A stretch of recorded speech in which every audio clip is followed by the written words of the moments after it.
Spy Cops Info Podcast, a series on the secret undercover political police that infiltrated over 1,000 campaign groups since 1968. Episode 38, Mitting's Directional Blame Game.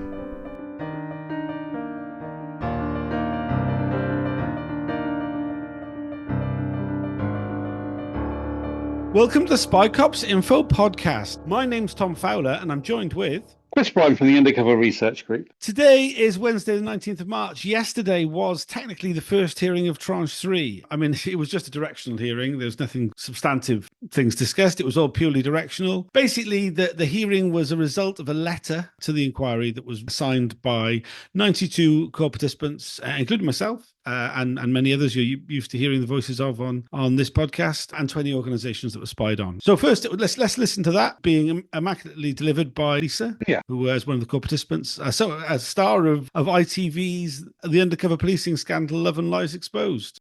An open letter to the Undercover Policing Inquiry. We, the undersigned witnesses and core participants in the Undercover Policing Inquiry, were victims and survivors of abuses by the Metropolitan Police's political undercover unit, the Special Demonstration Squad, SDS, between 1993 and 2008, and the National Public Order Intelligence Unit, NPOIU, and its successors between 1999 and 2014, i.e. the period covered by tranches 3 and 4, or T3 and T4 of the inquiry. We write this open letter to express our collective position, outline the grave concerns we have about the inquiry's process, and demand immediate changes to ensure a fair, transparent and effective investigation. We have collectively decided not to submit our evidence until the inquiry engages substantively and meaningfully with the non-state core participants' concerns to ensure fairness for all. Number 1. All core participants need full disclosure and reasonable timetables. Number 2. Witnesses must not be excluded as a result of insufficient time to prepare. We seek assurances our evidence will be heard. Background. The Undercover Policing Inquiry is one of the most secretive public inquiries ever conducted. For over 8 years, it operated largely behind closed doors, working with the state to establish redaction protocols for classified documents and ensure protection and anonymity for many perpetrators. These processes are not explained, and we are not given proper opportunity to challenge them. Despite our willingness to engage since the inquiry's announcement in 2014, seeking truth about Britain's undercover and secret political policing, disclosure to civilian witnesses and public hearings didn't begin until 2020.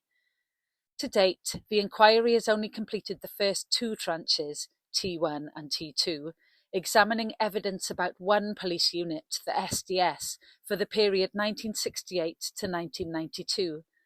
Nevertheless, evidence heard in these earlier tranches revealed extensive wrongdoing and has led to numerous serious apologies from the Metropolitan Police, to the women targeted for abusive sexual relationships, for the targeting of anti-racist organisations and family justice campaigns, for the use of deceased children's identities, and for chronic failures of supervision and management.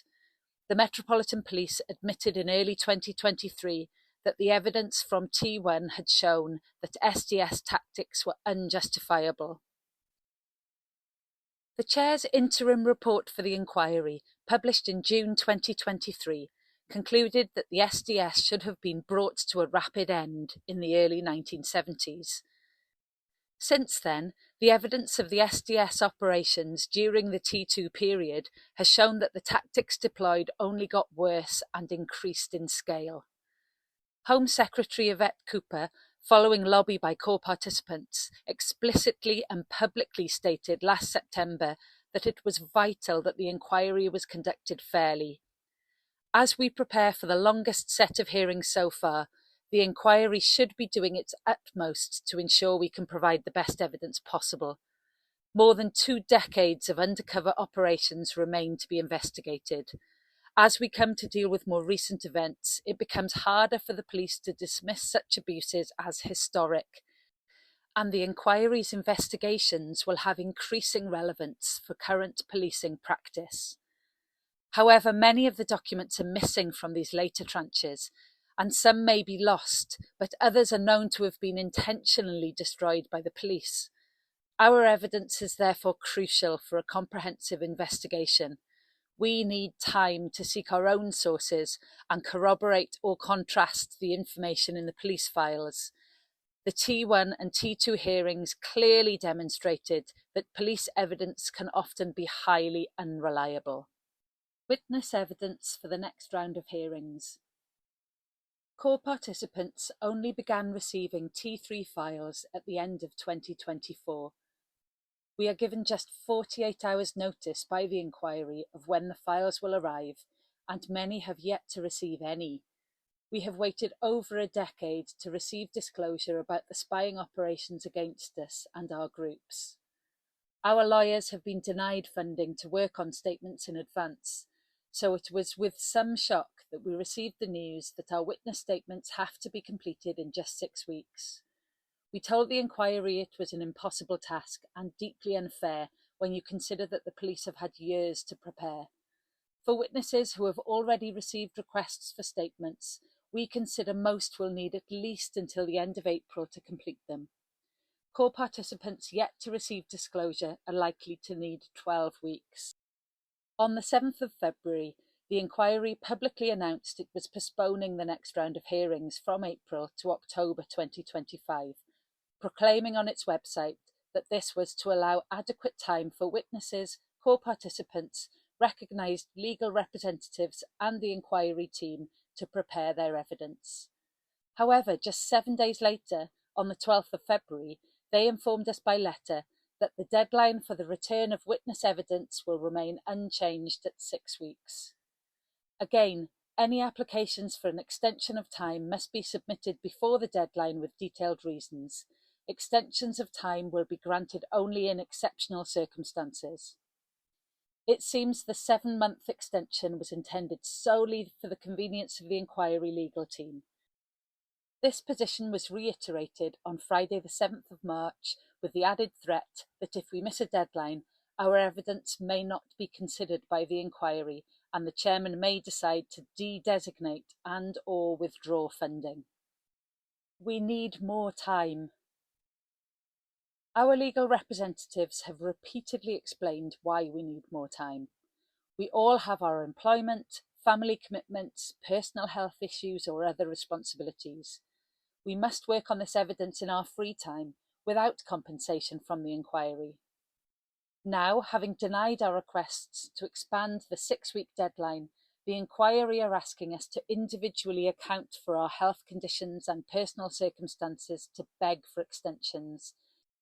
It is deeply intrusive and is adding to our workload and distress. Individual applications also add an extra layer of work for the inquiry staff and solicitors and our own overstretched legal teams. Producing witness statements for this inquiry is a difficult and often painful process. Reading these documents forces us to relive traumatic experiences and confront painful truths. We are discovering new information about the extent of the deceit, betrayal and abuses perpetrated against us by the state. We must face the sexist, racist, cruel and prejudiced attitudes of the people we once believed were our comrades. Some of us have to confront unexpected and unfounded allegations made against us to justify these spying operations, which were never raised at the time, but remained in secret police documents for decades. And we are all finding that vital material is missing or being withheld from us in a disclosure process that is not fit for purpose. Much information about spying on the groups and the campaigns we were involved in is not being included in our witness packs, and the inquiry is mostly limiting civilian disclosure to files that specifically mentioned us by name.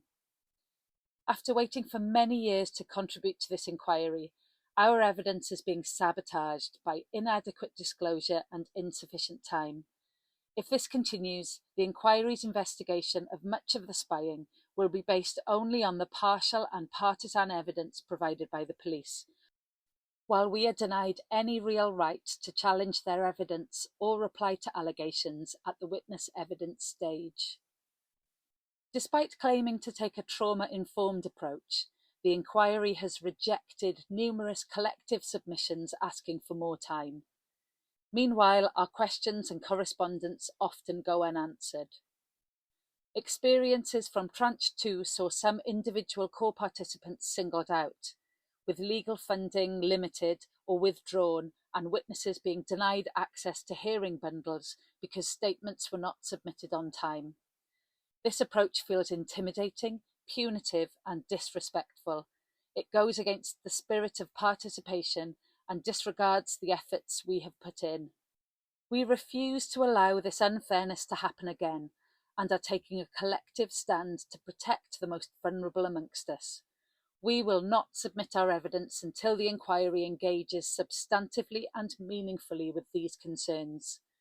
We urge the inquiry to work with us to ensure a fair, thorough, and transparent process.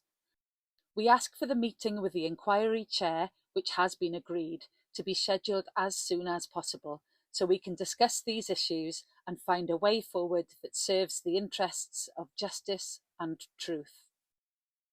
Signed by 92 individual core participants and 20 spied upon groups. Mitting didn't seem to like the letter. He definitely didn't, did he? I mean, he really didn't like the letter. He was in a real mood. Yeah, obviously this hearing was called, what, with 5 or 6 days notice? Okay.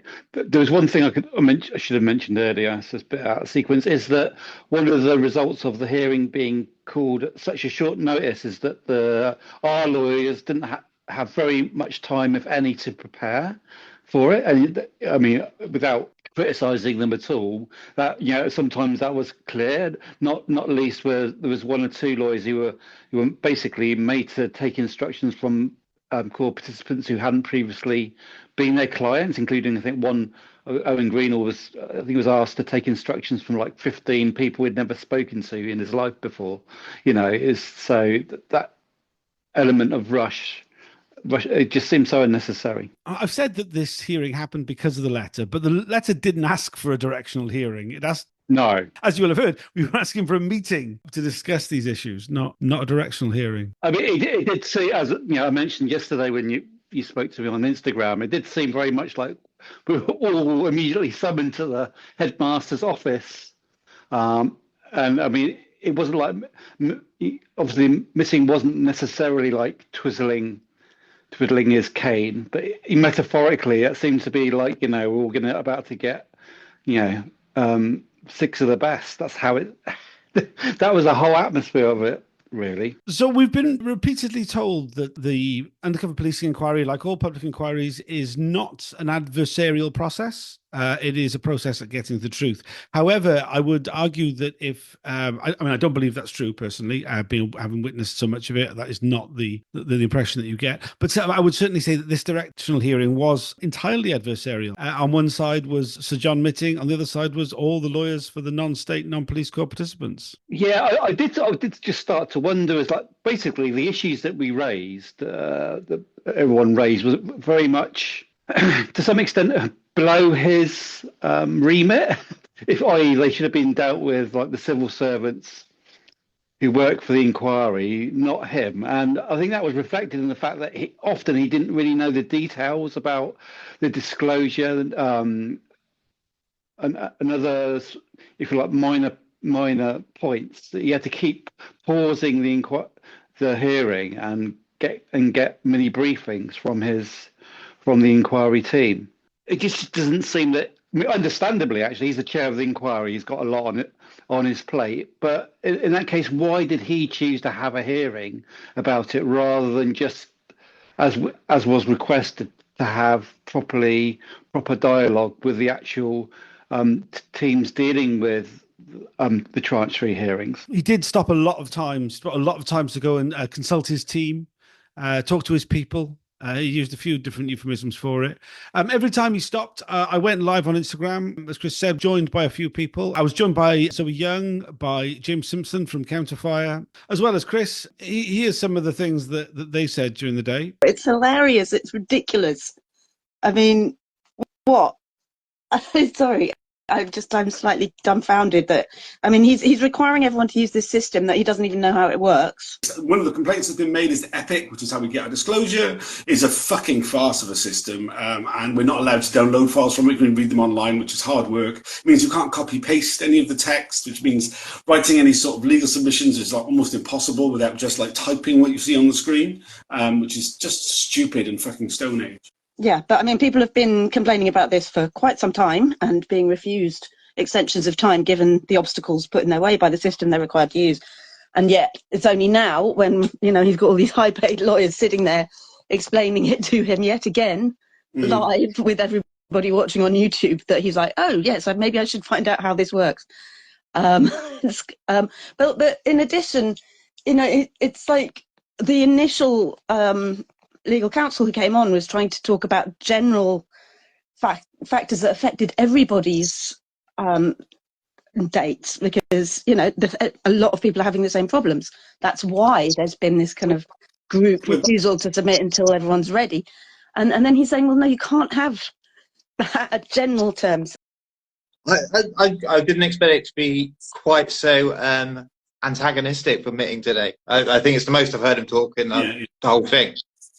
But I can't understand how he can stay on this position with, if you take examples, someone like Sukhdev Reel, they could have had evidence any time over the last 5-10 years to work their way through. I don't understand why he's going to stick to these arbitrary positions of giving them a couple of months to go through the spying that happened on their family just after their son was murdered.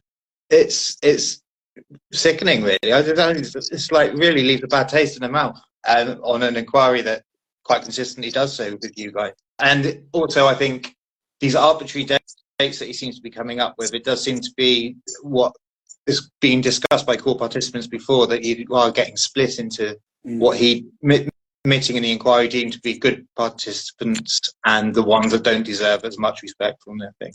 And there seems to be a trying splitting of you two groups into groups that split you guys in from acting as one, really. But it's not much fun watching it this morning at all. But that bit where Barr said right at the start that the inquiry's mission was to get to the truth, and anybody watching will have been in no doubt about that. I thought that was an interesting perspective on the last couple of tranches that have happened so far. I certainly have not been getting that impression when I sat through a week of Bob Lambert. Dwayne Brooks as well. I mean, it looks like Jane Dayton was hinting that he'd been involved with 7 SDS officers over that 15-year period, while he was being fitted up for crimes he didn't commit, when he was, you know, all sorts of shenanigans was happening to that man.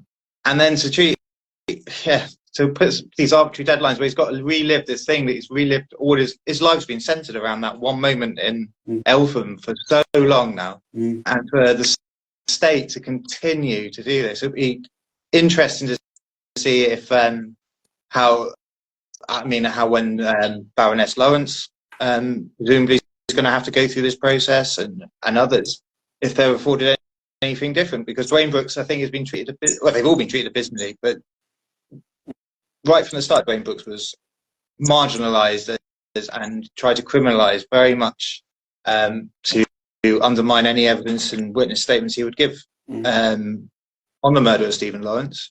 And to continue doing this, I don't know.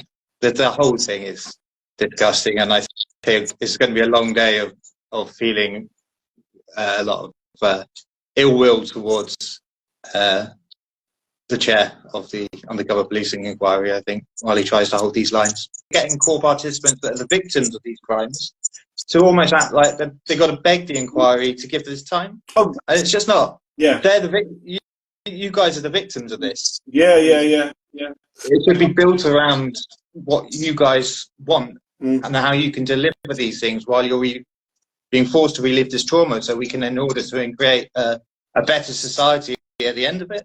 There's a complete and utter lack of empathy and humanity within this whatsoever, and it's been very clearly and vehemently displayed by him.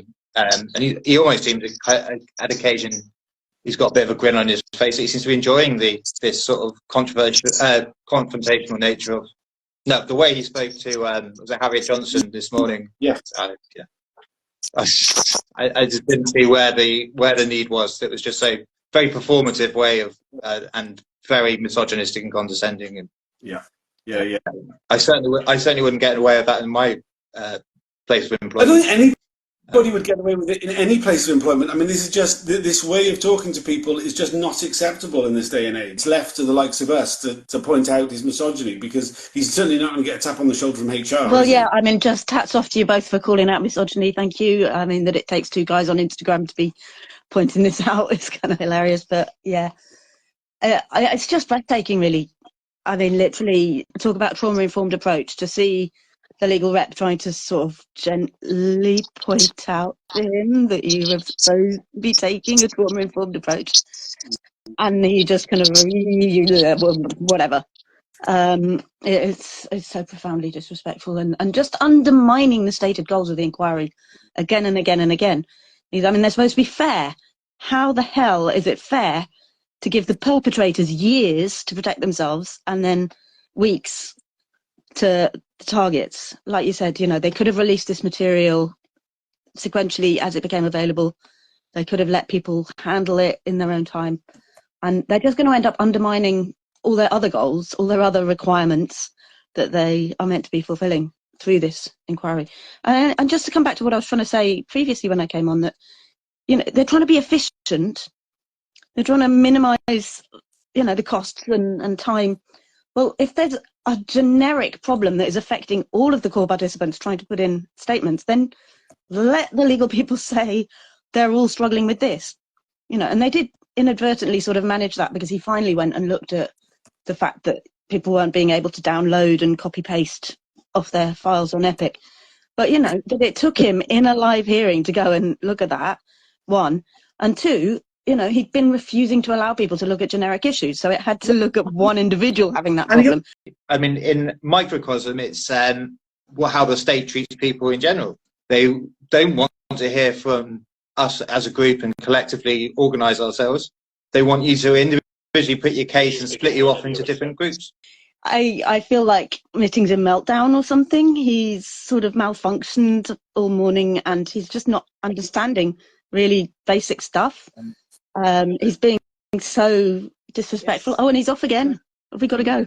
I'm afraid that you have no standing in this matter, and any application will have to be made, if there is one to be made, by those who represent Carolyn Wilson. One thing that is being highlighted away from the shock and horror is how much important stuff is going to be discussed in Tranche 3. Right. There's a huge amount of ground going to be covered that's culturally very important to Britain, from McLibel, John Charleston Menzies with the Patricia Arani to Silva just being mentioned, and Stephen Lawrence, that it's hugely significant but hugely important that people that are witness to these things are given a proper amount of time and respect to discuss them. I mean, things like the McPherson report and the Ellison review were meant to be cornerstones in how Britain was changing into a modern era sort of thing with policing, and has clearly been undermined from the day dot by the SDS and operations. And to have Mitting continually carrying on like this really underlines how little they want anything to move forward. With the prescience of the event, that hopefully publicity will grow. I think the documentary that wraps up on Thursday has really changed that as well. Certainly at work since the first episode, there's a huge amount of more questions I'm being asked, because they know that I've been spending all my annual leave visiting the inquiry as much as I can, sort of thing. And it definitely has felt it's changed since the end of Tranche 2 and the start of the documentary. So hopefully when these big events start getting discussed, then they will have less chance to circumnavigate these issues than they have done in. Well, I mean, the whole thing's been an absolute farce. I mean, what a waste of public money, time, energy.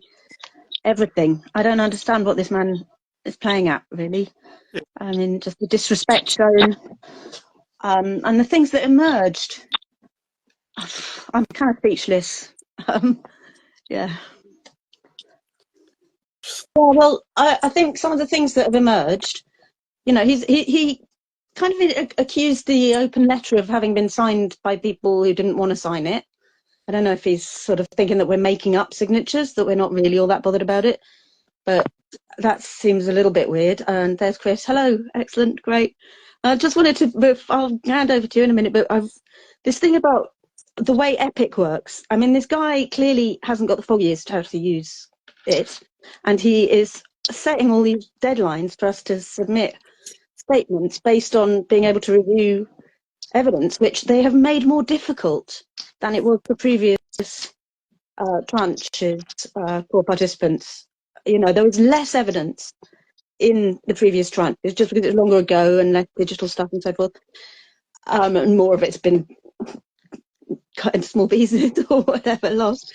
But at the same time as there's so much more evidence to access, they've actually taken away the indexing capacity, you know, the ability to copy and paste and just to organize the material so that you can use it in the statements, so that you can annotate it, put tags on it, just sort of get your head straight around it, get it straight around your head. And to make it harder for people when they're supposedly bringing a trauma-informed approach, which is all about, you know, understanding that this is going to be hard for people, making it easier. I just can't believe that they could straight up do that and have this guy who doesn't even understand how it works just carry on forcing these deadlines on people. I mean, we have got some extended deadlines for some people, and that's got to be a good thing. But just the fundamental fact that they are making it harder and pretending that when we object to it, that we're making that up. There's so many levels of bullshit that I've gone. But I mean, of a really bad version of when I had to ask for extenuating circumstances, you know, during university degree. You can't get your deadline because your mum's died or something, and you have to literally explain it all in detail to them. And it really just felt like that. It felt like we were like done a group project and we'd not got it in time, and we'd let ourselves down, and we'd let the university down, and we'd let our teacher down, and you know, why should he give us an extension? And, you know, giving the impression everyone else has got it in on time, why couldn't you, almost? And yeah, it's just, I don't know, I felt like a kid, like we were kids that he was disappointed in, that we were not managing to keep to this random arbitrary deadline, which had never been negotiated with anybody, which wasn't based on any actual reality of any people's lives. Yeah. And when it's delayed the inquiry, supposedly for our benefit, so that we had longer to make the statements, at least partly. It was a ridiculous. I mean, the entire process was ridiculous because essentially what Matty was in such a bad mood. I mean, I can't really emphasize enough what a bad mood he was in. And certainly at the start of the day, he was snapping back, interrupting, particularly the female lawyers. You know, he didn't seem to be able to cope with the sight of a woman practicing law in front of him. That was that really got on his nerves. There was a lot of moving of the goalposts. A lot of the things that he said he was going to do, he then just said, made a decision that was completely different. Initially, he said he didn't care what the reasons for the extension were. He just wanted to know the new dates that people wanted. Then he wanted the justifications. He kind of made lawyers like present like these personal. I now know like a great deal of personal issues that a lot of people who are acquaintances to me are undergoing. You know, family bereavements, sick elderly parents, like caring for children, all sorts of issues about people's personal private lives, which were sort of paraded. I mean, I think this was really, really well kind of brought into focus by the testimony that Helen Steele gave, where she was like, this entire process has happened because so many of us had our privacy violated. And the directional hearing, which is partially about the privacy procedure, I mean, it has resulted in people having to parade their people having to do that in order to beg for John Mitting's grace, in order to have sort of more realistic timetable. And I mean, the majority of these cases, people are asking for a few extra weeks. It felt very unnecessary to have this hearing about it, really. And the thing is that though he done it in a very ill-tempered way, and also some of the extensions weren't all that generous. A lot of them were, somewhere meeting halfway or two-thirds of the way to what people were actually requesting. So to some extent, what the actual results were was actually fine, but they just could have been dealt with in a totally different way. The hearing ran from 10. Well, I mean, it started late as it always does, but it ran from 10 a.m. to about 6:15. It was not a short hearing. The proceedings were very disjointed because, as we said, John Mitton didn't have the facts in front of him. And he gave out some false information. I mean, one of the big gripes has been this use of the management software for the disclosure, Epic, which has been very difficult to deal with. I mean, like first world problems. It's such a difficult website. But it is a particularly difficult website to work with. Dealing with the disclosure, using that disclosure in order to draft the submissions. I mean, it's just it's not just a software problem. It's also because of the rulings that the inquiry has made about the inability of people to download these files. I mean, one of the things is maybe it was a lack of empathy, not necessarily from Missing himself, but obviously he'd been given feedback from the inquiry team about to what extent there were issues with Epic.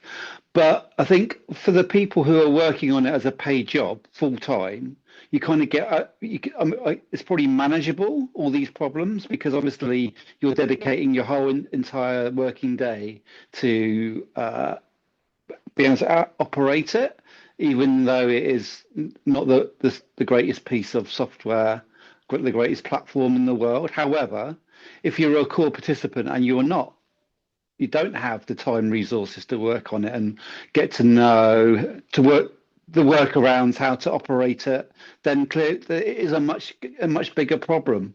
And the fact that, it has for the last 3 weekends, at least part of the weekend, been down for maintenance issues, and then it's all pretty boring stuff for people who aren't core participants. But if you are a core participant and you're trying to access and write up your respond to your, try and write up your witness statement over the weekend, then it's a major issue.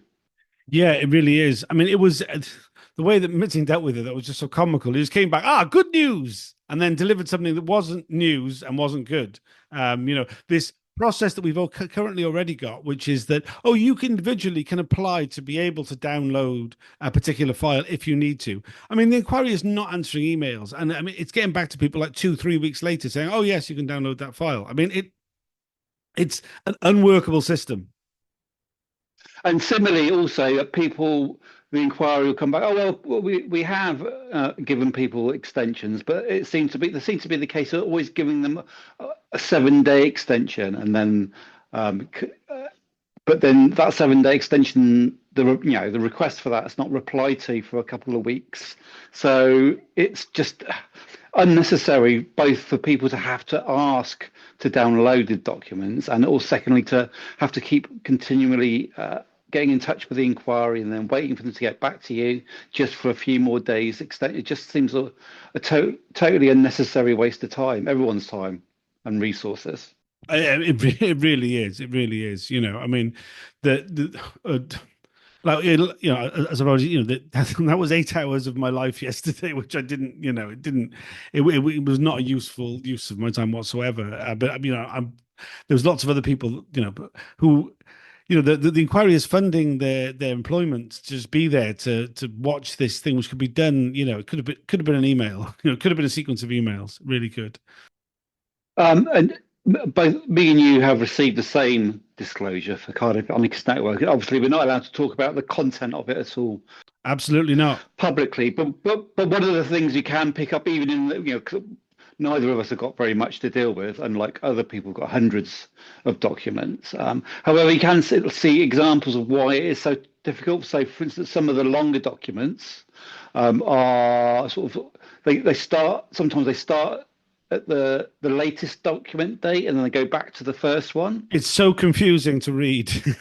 But then also within that, it goes back and forward. So if you're sitting out trying to work out a coherent statement and try and creating a timeline for the surveillance which has been put on you, then it's really a really tricky thing and really time consuming. Just to go through all these things and to understand how you interpret them. Yeah, absolutely. I mean, it is. I mean, it was some of the people. Well, Helen Steele, who was is litigating in person, pointed out that she's got a huge number of files, thousands and thousands of pages, and there's no index for her. I mean, we were lucky enough because it was only a small group of documents that Cardiff Anarchist Network have had released to them. There's no. There's a small index for us, but there's none at all for Helen Steele with these huge thousands. Really, I didn't. Yeah, well, I heard her say that, and I thought, oh, we've got an index, and she hasn't. It's like insane. Yeah, well, I mean, but basically, that seems to be the case. That the larger, the bigger the job, the less likely it is that the inquiry will have done it. So the ones where you need an index, you don't have one. Only when you don't need one, you do have one. Nothing sums up the inquiry quite so much. I followed the inquiry as I normally do, as if anybody who's like kind of followed the sort of the coverage. I'm there kind of giving a tweet like on Twitter during the hearing, kind of writing down what's said. In the breaks, went live on Instagram with a bunch of people, those voices you heard earlier. Then at the end of the day, I did like a Twitter Spaces where I sort of recapped the day and and invited comments for other people who were following it. These are some of the. We're joined by Kate Wilson, Mr. Abney, Jessica, a fellow co-participant and regular on the show, Jessica, Ben, another co-participant. Here's what they had to say about the day. Yeah, I thought it was particularly interesting that the way that he ended things, saying that he wouldn't be listening to collective approaches in future and kind of sidelining Kirsten. There's a very selective approach taken by the inquiry to whether we are individuals or a single mass of non-state core participants. So when it comes to funding legal representation, usually the inquiry will only fund one barrister to represent the 200 or so non-state core participants. There's we're expected to work together as a group. And that has been the case on a number of occasions. He refused to, the idea that they're only accepting individual letters from RLRs from now on is laughable, given that they haven't responded to any of those things, except occasionally with kind of holding emails saying that they will be responding. Like the only time we've ever actually really got a response on this has been the open letter, which actually got a hearing and actually got sensible extensions. Individual approaches have been given 7 days or just been turned down. I mean, it's been so much work. It's so hard to convey how much time has been wasted by core participants making individualized, exceptional applications. Collective applications were made by our RLRs and they were roundly refused. Collective submissions were made. Kirsten's written submissions were made to this hearing. We could have saved a hell of a lot of time if Kirsten had just been allowed to speak first and a sensible approach was taken collectively. Instead, Mitting made everybody who has work to do on their statements spend an entire day going through that charade. It was basically a territory marking exercise. Mitting was pissing on a tree, is what he did today. Like, we basically watched him trying to save face because of that open letter. It's just the outcomes at the end of the day are better than what we had before, but the entire exercise was basically an embarrassment, if you ask me. Anyway, I could rant quite a lot, but I did think it was particularly significant that he rejected any generalised or collective submissions until some of the women actually made some very compelling individualised personal applications for longer extensions beyond his 2nd of May, his actual generalised position, which was the 2nd of May. At which point he turned around and said, well, there are general submissions which say the 31st of April. And it was just like, yeah, fuck off. You rejected those and said we had to make individual submissions, and these are the individual submissions. But yeah, the way that they pick and choose whether we are to be treated collectively or to be treated individually, depending on what suits them, is just one of the many insulting things about today's performance on behalf of the inquiry. I'm going to shut up. There have been some written comments. Mr. Abney says, do we know if Epic was adopted because it was cheaper? I believe Epic was adopted because it is significantly cheaper than Opus. But in addition to adopting a cheaper and less good platform, they have also, coming into T3, imposed a whole range of restrictions on what people are allowed to do with the documents. So in the previous two tranches, people were permitted to download the documents. We heard a lot today about the completely inadequate indexing that's been provided, where all you get is the inquiry's document reference number and a description of the document, which isn't always accurate. I've been trying to go through the RTS disclosure, and the description of the documents doesn't actually always describe the document that it's been attributed to. I mean, it's just shoddy. And then they've imposed all these, what they call their security handling protocol, which means that you're not allowed to print the documents, you're not allowed to download the documents. They have flattened the documents, as was said in the hearing, so that it's impossible to search inside the documents. They've also added a watermark to all the documents, which is your name or the name of the group core participant, which is searchable. So what that means is if you actually tried to search for your own name within the thousands of pages that you have, you will get a hit on every single page, which is the inquiry's fucking stupid watermark that they've put on the page. I mean, like, it honestly feels like as we get towards undercover operations that are more relevant to present day policing, that the inquiry is basically trying to make it harder for us to give coherent evidence. We saw it in T2, where their approach to certain witnesses who were going to be particularly problematic for the police basically seemed to be designed to trip those witnesses up and make it impossible for them to give the best evidence possible. And that now seems to be being applied en masse to all witnesses in tranche 3. So not providing dates, not enabling people to sort the documents in chronological order, making it impossible to search inside the documents. These are all things that adds to the workload and detract from the time that you have to actually produce constructive evidence. Supposedly they want involvement on every level. They need to lend legitimacy to their process, but they don't actually want our evidence to be as damaging as it might be.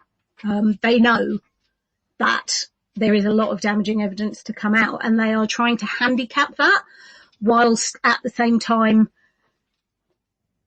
requiring our participation in order to make the process legitimate, because obviously a process that only looked at the state applications would be laughable. On that point, I actually made submissions to today's hearing, which I was told would not be considered, and I'm still waiting for a response from the inquiry on this. But it was raised, the kind of issue that I raised in my submissions did come up in relation to the Anti-Racist Alliance.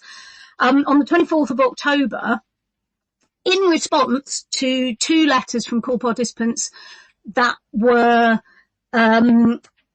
basically threatening to judicial review the inquiry's decision to refuse a number of key groups in tranches 3 and 4 core participant status, the inquiry wrote a letter which basically said that the chair would not be considering documents about a group without providing the core participants who were members of that group with the opportunity to respond to those documents in witness evidence. Now, what they said today in the hearing, they didn't consider my submissions, but they the chair did respond to the chair of the Anti-Racist Alliance's comment that he had only received documents that mentioned him by name and not documents about the group, the Anti-Racist Alliance, that would be considered by the inquiry, that he wasn't going to receive those documents. Now, with the disclosure that we have, some of it includes the witness statements, obviously, from officers who were undercover, and those witness statements make reference to documents. So it's possible to know that the chair is considering documents, that he has asked officers to answer questions about documents that have not been disclosed to the witnesses. Personally, I think that this is actually a very serious dereliction on the part of the inquiry that probably is challengeable under public law. And I'm going to keep looking into it. They refused to consider my submissions on it. They made a decision in relation to the Anti-Racist Alliance today. But I'm not letting this go, because otherwise what we have is a whole range of the incredible, vibrant, powerful activist movements of the last couple of decades that were targeted and spied on by these units. And the inquiry is going to be looking, under its terms of reference, at the impact of the spying on those groups and at the impact that spying on those groups had on society as a whole, without asking any of the people from those groups about it and considering only the evidence provided by the state. I mean, what a day this, if this is how the tranche 3 is going to go off, I mean, I don't know. I feel like we were a bunch of naughty school kids. You know, we've been told off because we can't get our homework in time, and just all thought of a trauma-informed approach, of making it easier because there's more material and so forth to work with. It all seems to have been lost. I mean, they just don't seem to register the fact that there's human beings out here who've been spied on and had their lives turned upside down and their movements undermined and their hopes of a better future destroyed by the activities of these spy cops. And now, when it comes to this inquiry that's supposed to be exposing it all and everything, somehow we're like these naughty kids and like, well, you might get an extra day, but you have to prove to me that you really tried. And, oh, I'm sure you could have used the software. I mean, he can't use the software. You know, we just could have sat with a tech support person for a couple of hours and it probably would have been a lot more useful. I don't know. It's very weird. I mean, at least the extensions are there. And I know that's really important for a lot of people. I mean, I'm not having to make a statement. I'm considering if I should make a statement anyway. Because, I mean, I know, Kate, you've been suggesting that that's a good way forward. Still getting my head around what the point of that would be and what I could most usefully do with that. But yeah, I'm glad there are some extensions, but I really hope he stops behaving like I don't know. I don't know. He has not been behaving like a sensible person. Just wasting all this time and money and stress for no gain, just to go backwards. Yeah, but tell me about this idea of putting in statements, even if we're not requested. I mean, that's a way of sort of setting the agenda, is it? A bit like Helen and Dave and so forth do? Yes, so I was just going to say that I'm bloody seething from this entire experience. In fact, this whole weekend, this whole week, in fact, just like this whole year, really, it's just been so frustrating.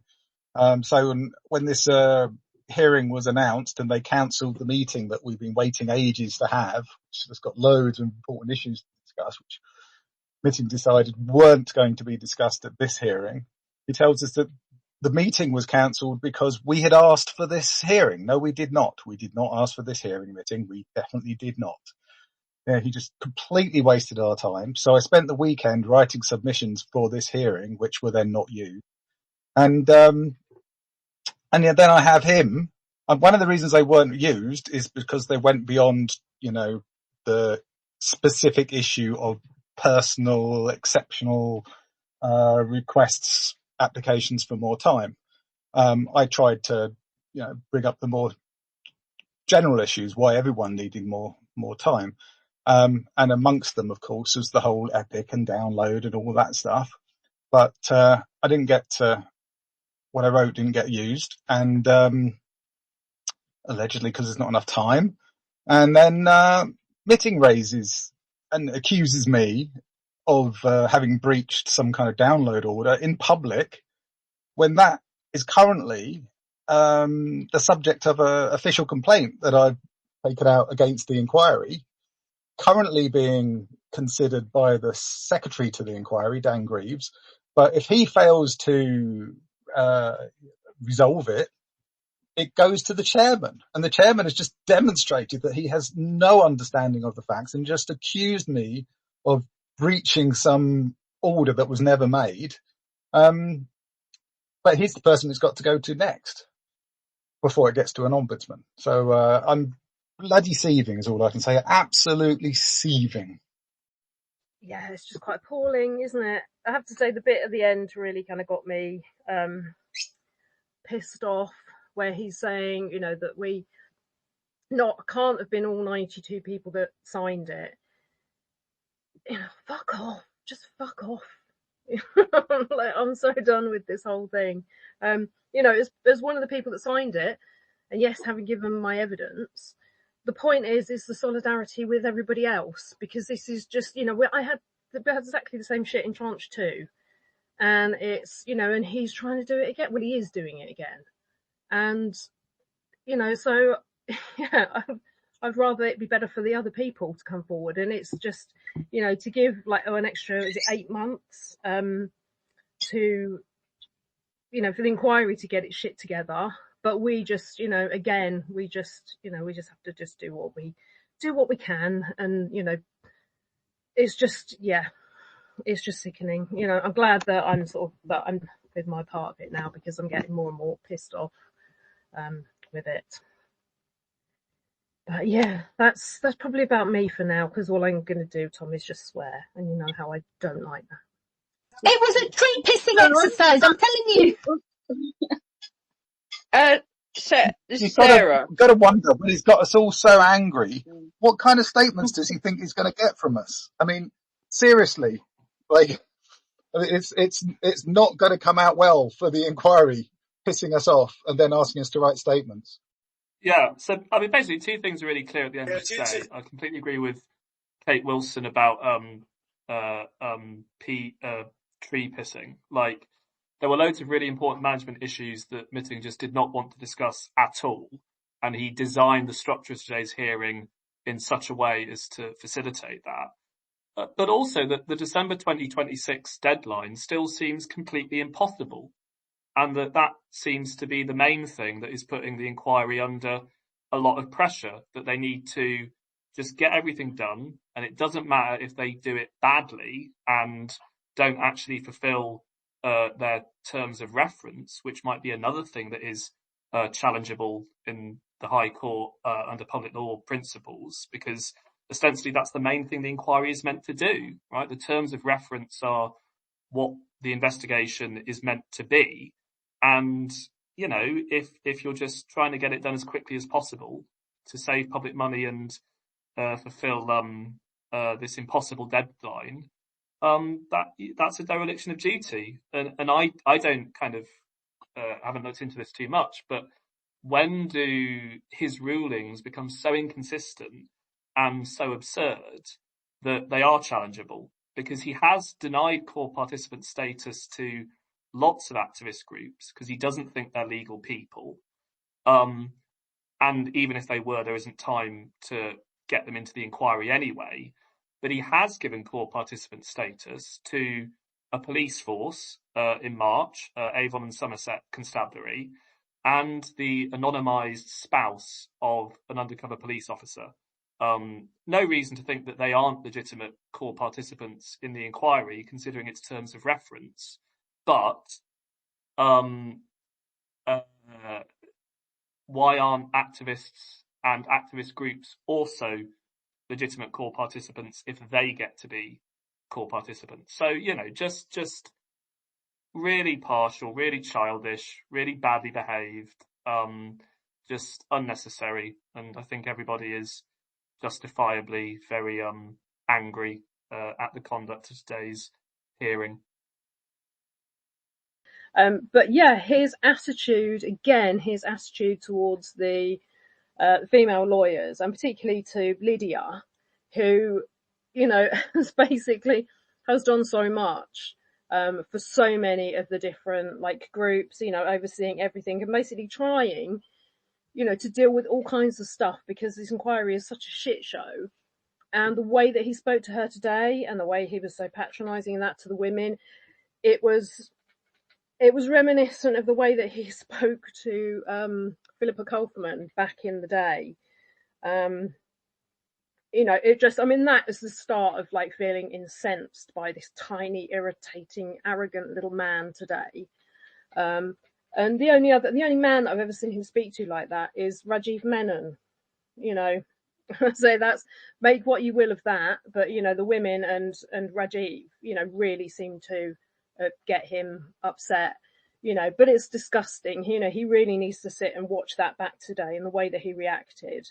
It's the man's got no class. It's just appalling, and yeah. Livid.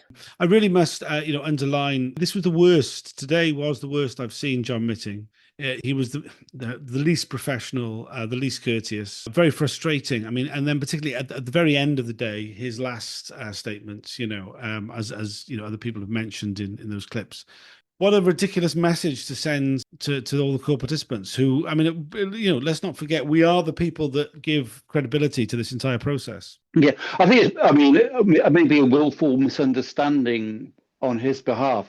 Everybody was signed in solidarity. Obviously, there was pointed out that some of the people who had signed the letter had already provided statements. That wasn't the point of the letter. It wasn't like we, the undersigned, won't provide but we, the undersigned, are making this point. I think that was like a willful misunderstanding, really. Yeah, absolutely. I think you're completely right. But I mean, his point that the inquiry will not accept any collectively signed statements again. I think that can be safely ignored. I mean, he went back on so many things that, whether it was the sort of the blanket response, he didn't want any blanket applications. He then gave a whole load of blanket responses. He directly said that certain deadlines would not be possible, then acquiesced to them moments later. I don't think we should take, his statement that he's not going to accept any more. He's not going to read any more collective statements again. Just don't take him at his word. You can't take the man at his word. But I think it really shows that that the collective statement is is an incredibly powerful thing. I'm not sure what he means by accept it anyway. It's there, isn't it? I mean, it chooses to read it, act upon it. Clearly, that's unfortunately for us. That's up to him, isn't it? He has that power whether to ignore or take it on board, either formally or informally, doesn't he? So. One of the reasons, of course, that, if you like, from what Mitting reiterated, and so is the inquiry, is that yes, the hearings are starting in October, but they're going to publish, not publicly, but the whole what's it called? My brain's gone. Not witness pack, the whole evidence, but the entire the whole hearing bundle is apparently, it's promised to be published in July, hence why they've been reluctant to relax some of the deadlines for the witness statements and the privacy request. However, to date, the inquiry's promises of when they're going to publish the previous two tranches bundles have been late, at least two months late. I mean, basically, I'm sure. Yeah, also that's not a deadline that's going to be anything for the public. That'll just be for core participants, the publishing of the bundle in July. I think we'd both be surprised if the actual bundle is published in July. The jury's out whether the hearings start in October, quite frankly. I hope that they do. There'll certainly be plenty of other episodes of the Spy Cops Info podcast. If you'd like to take part in an episode, or if you've got any ideas for an episode, please do get in touch. If you're able to give us a 5-star review on whatever podcasting platform you listen to this podcast on, I'd be really appreciated. If you want to support the work that we do in putting this together, you're welcome to donate to the Undercover Police. Poor old John Mitting, throw him some money, yeah. Yeah, don't give any money to John. Like, last thing would be 100 million at this point, right? The inquiry has cost. And it can't even use a bloody sensible software to manage the disclosure. Anyway, you can donate to the Undercover Research Group. You can donate to me. You can donate to the campaign opposing police surveillance. Support Police Spies Out of Lives. We've got a TV show I mentioned just at the beginning, which Lisa is in, along with Alison and Naomi, Helen Steele and Belinda Harvey. Well worth checking out. We should do an episode on that. Maybe the next episode will be about that TV show. Who knows? Thanks for joining us. Check out spycops.info for all the previous episodes. Bye for now. Bye.